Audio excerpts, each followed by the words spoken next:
Hey, hello, welcome to Decode and Debug. So this is our second session in Artificial Intelligence course. So first സെഷനിൽ നമ്മൾ സിലബസും കാര്യങ്ങളൊക്കെ പറഞ്ഞിട്ടുണ്ടായിരുന്നു. And ഈ ഒരു സെഷനിൽ നമ്മൾ ആർട്ടിഫിഷ്യൽ ഇൻ്റലിജൻസ് സ്റ്റാർട്ട് ചെയ്യാൻ പോവുകയാണ്. സോ ഫസ്റ്റ് തന്നെ അതിൻ്റെ എന്താണ് ആർട്ടിഫിഷ്യൽ ഇൻ്റലിജൻസ് എന്നാണ് നോക്കുന്നത്. So artificial intelligence is the branch of computer science that aims to create machines that can perform tasks like or that normally require human intelligence. And these tasks include learning, reasoning, problem solving, understanding language and recognizing patterns. അതായത് artificial intelligence എന്ന് പറയുമ്പം നമുക്ക് already അറിയാം ഹ്യൂമൻസിൻ്റെ ഒരു intelligence ഉണ്ട്.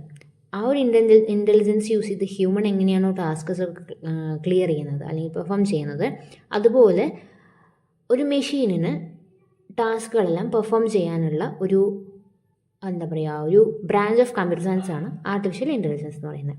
ഈ ടാസ്കിൽ ഉൾപ്പെടുന്ന അതായത് ലേണിംഗ് ചെയ്യാൻ പറ്റും, റീസണിങ് അതായത് പ്രോബ്ലംസ് സോൾവ് ചെയ്യാൻ, അതുപോലെ ഓരോ ലാംഗ്വേജസ് അണ്ടർസ്റ്റാൻഡ് ചെയ്യാൻ, അതുപോലെ പാറ്റേൺസ് റെക്കഗ്നൈസ് ചെയ്യാൻ, ഇതൊക്കെയാണ് ഒരു ടാസ്കിൽ നമ്മൾ വരുന്നത്. So this is the definition അല്ലെങ്കിൽ formal definition of artificial intelligence. Definition കഴിഞ്ഞ് കഴിഞ്ഞാൽ നമുക്ക് ഹിസ്റ്ററി ഓഫ് ആർട്ടിഫിഷ്യൽ ഇൻ്റലിജൻസ് ആണ് വരുന്നത്. ഓക്കെ, സോ പണ്ടത്തെ കാലത്ത് ആൻഷ്യൻ്റ് ആൻഡ് ഫിലോസഫിക്കൽ ഒറിജിൻസിൽ നമ്മൾ the idea of intelligence machines dates back to ancient myths and stories and early philosophers try to describe human thinking using symbols and logic. അതായത് പണ്ടത്തെ കാലത്ത് മെഷീൻസിന് കെട്ടുകഥകൾ മാത്രമേ ഉണ്ടായിരുന്നുള്ളൂ. മെഷീൻസിന് ഹ്യൂമൻസിനെ പോലെ തിങ്ക് ചെയ്യാൻ പറ്റും എന്നുള്ളത് പോലെയൊക്കെ കെട്ടുകഥകൾ മാത്രമേ ഉണ്ടായിരുന്നുള്ളൂ. അത് കഴിഞ്ഞ് 1940s ഡിജിറ്റൽ കമ്പ്യൂട്ടേഴ്സൊക്കെ വന്നത്. So the invention of programmable digital computer made it possible to simulate human reasoning. This inspired the idea of creating an electronic brain. അതായത് പ്രോഗ്രാമബിൾ ഡിജിറ്റൽ കമ്പ്യൂട്ടറിൻ്റെ ഒക്കെ ഒരു ഇൻവെൻഷൻ ആ ഒരു 1940s വന്നത്. അതിനുശേഷം 1956 AI വരുന്നത്. അത് AI was officially founded at Dartmouth Conference in 1956. And scientists believe machines could soon reach human level intelligence and leading to large funding. അതായത് ഒരു ഡാർട്ട്മൗത്ത് കോൺഫറൻസിലാണ് AI ഒഫീഷ്യലി ഫൗണ്ട് ചെയ്തത്.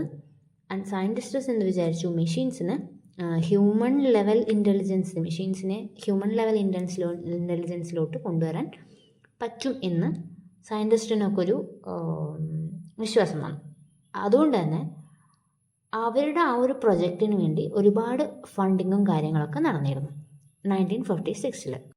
അതിനുശേഷം 1970s അടുത്തത് വരുന്നത്. 1970s to 1980s AI winged എന്ന് പറയുന്നത്. അതെന്ന് പറയുന്നത് progress was slow and due to over hyped claims and criticism funding was reduced. അതായത് ഈ ഒരു പ്രൊജക്റ്റിനുള്ള ഫണ്ടിങ്ങും കാര്യങ്ങളൊക്കെ അവിടെ കുറയാൻ തുടങ്ങി 1970s to 80s. കാരണം എന്താണ്, ഓവർ ഹൈപ്ഡ് ആയിട്ടുള്ളതും ക്ലൈംസും കാര്യങ്ങളൊക്കെ ഉണ്ടായതുകൊണ്ട്. And this period of decline in interest and support is known as AI winter. Okay, 1970s to 80s പ്രോഗ്രസ്സൊക്കെ സ്ലോ ആവാൻ തുടങ്ങി, which is known as AI winter. And 1980s revival of AI, അതായത് AI തിരിച്ചു വരാൻ തുടങ്ങിയത്. അത് expert systems were developed and used in businesses. And Japan launched the 5th generation computer project. Okay, Japan അപ്പം ഒരു computer project കൊണ്ടുവരാണ് ചെയ്യുന്നത്. അതുകൊണ്ട് തന്നെ അവിടെ ഫണ്ടിങ്ങും കാര്യങ്ങളൊക്കെ വരാൻ തുടങ്ങി. ദെൻ 2000 മുതൽക്ക് പ്രസൻറ്റ്, അതായത് അതിന് നമ്മൾ മോഡേൺ AI ബൂം എന്ന് പറയും.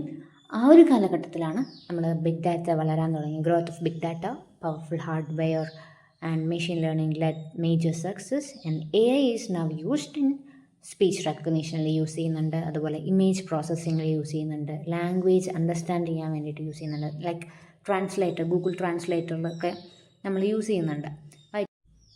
By 2016 AI became a multi-billion-dollar industry with high global interest.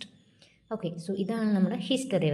അപ്പോൾ ഈ ഒരു വീഡിയോയിൽ നമ്മൾ definition and history of artificial intelligence ആണ് നോക്കിയത്. സോ നെക്സ്റ്റ് വീഡിയോയിൽ നമുക്ക് നെക്സ്റ്റ് ടോപ്പിക്ക് തുടങ്ങാം. So thank you for joining me today, and drop a comment and let me know which topic are you guys struggling with, and I will cover it soon. And please do like, share and subscribe for more tutorials. Thank you.